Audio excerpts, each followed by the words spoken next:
Assalamualaikum warahmatullahi wabarakatuh. Kembali lagi bersama saya di channelnya Nasrul Arifin Official.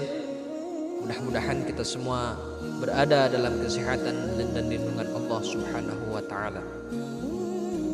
InsyaAllah pada kesempatan kali ini Al-Fakir akan menjelaskan 5 keistimewaan sholat duha. Yang pertama, pahalanya seperti bersedekah. Mengerjakan sholat duha memiliki nilai yang sama seperti halnya bersedekah.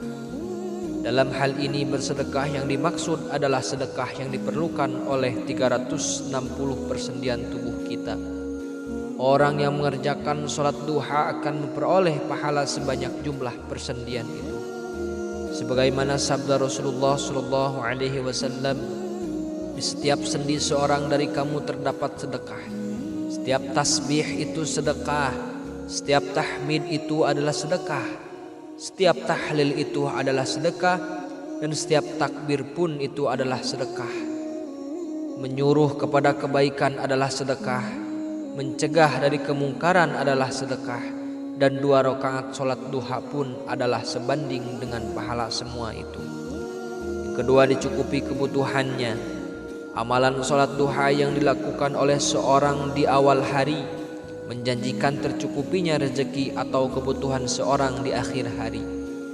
Selain itu, Allah juga telah berjanji mencukupi kebutuhan umatnya yang mengerjakan sholat duha, setidaknya di sore hari atau di penghujung hari. Allah Subhanahu wa Ta'ala sebenarnya ingin memberikan balasan atas kesediaan hambanya untuk mengingat dirinya di waktu duha dengan memenuhi kebutuhan dia sepanjang hari itu.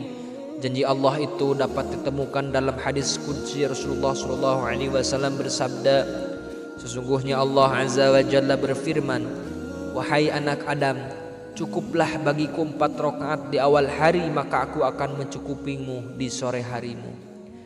Yang ketiga, keutamaan sholat duha adalah mencari ghanimah atau keuntungan yang lebih cepat.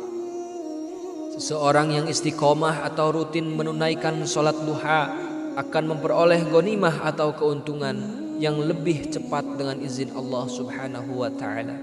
Hal ini terjadi pada zaman Rasulullah SAW, di mana Rasulullah SAW membandingkan orang-orang mukmin yang melaksanakan sholat duha dengan mujahid yang berangkat ke medan perang, yang berjarak dekat dengan rumah mereka lalu kembali lagi dengan cepat ke tempat asal mereka, dan dengan membawa ghanimah yang banyak dan kemenangan tentunya. Hal ini seperti yang disabdakan Rasulullah SAW, barang siapa yang berwudu kemudian masuk ke dalam masjid untuk melaksanakan sholat duha, dialah yang paling dekat dengan tujuannya, yaitu tempat perang. Lebih banyak ghanimahnya dan lebih cepat kembalinya. Saudaraku yang dirahmati Allah Subhanahu wa Ta'ala, yang keempat, keutamaan sholat duha itu adalah menggugurkan dosa. Amalan sholat duha akan menggugurkan dosa orang yang rutin mengerjakan sholat duha, meskipun dosanya sebanyak buih di lautan.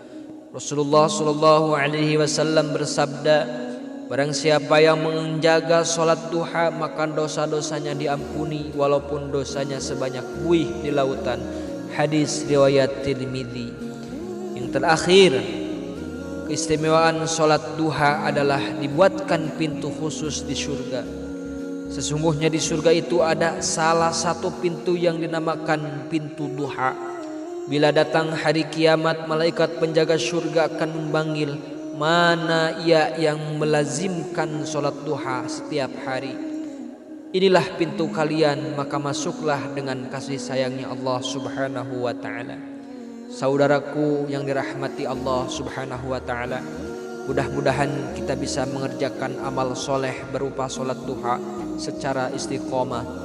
Amin amin ya rabbal alamin.